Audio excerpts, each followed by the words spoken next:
Because it was a fantasy, I thought it would be important to believe that these characters were real. And so, I had thought, let's have people that we've never seen before in these parts, especially the kids, so that, I remember when I saw Star Wars, like I thought those characters were real because I'd never seen them before in other movies, those guys that played Carrie Fisher and all those guys, Mark Hamill.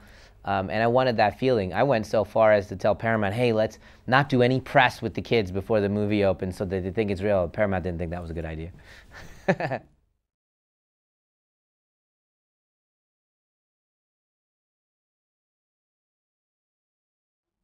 It was great. It brings a different perspective when you shooting on location. I think for the actors and the crew, you just believe everything more.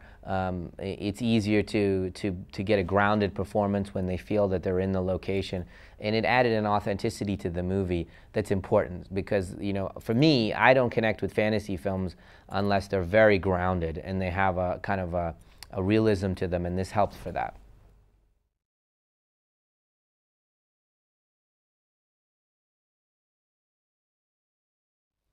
Obviously I do most of my movies from something I've written from my own head, and so that's instantaneously very, very personal, and it'll always be personal. It's a different challenge. When I wrote Stuart Little, for example, whatever it was, 7 years ago, it took a while before I made it my own. For a while, it was just kind of the novel, E.B. White's novel, but then I made it my own after a while. And the same thing with this. It wasn't mine for a long time, and I kind of made it my own.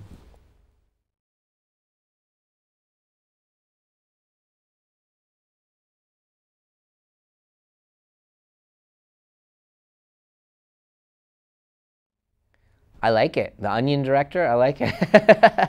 I put in stuff that is meaningful to me that I'm not sure anybody's getting.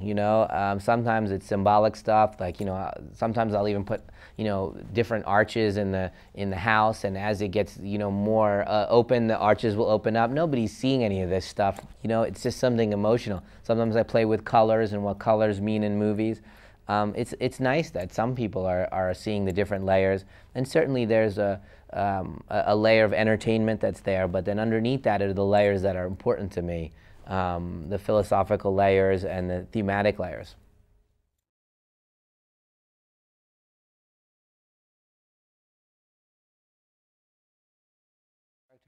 Well, I don't watch a ton of Japanese TV, let's put it that way, but the Japanese filmmaker Miyazaki is one of my favorite directors. When I was in Japan 2 years ago, I got to meet him, and his movies are very influential to me. He has one movie in particular that has very, very much touched me, which is called Spirited Away.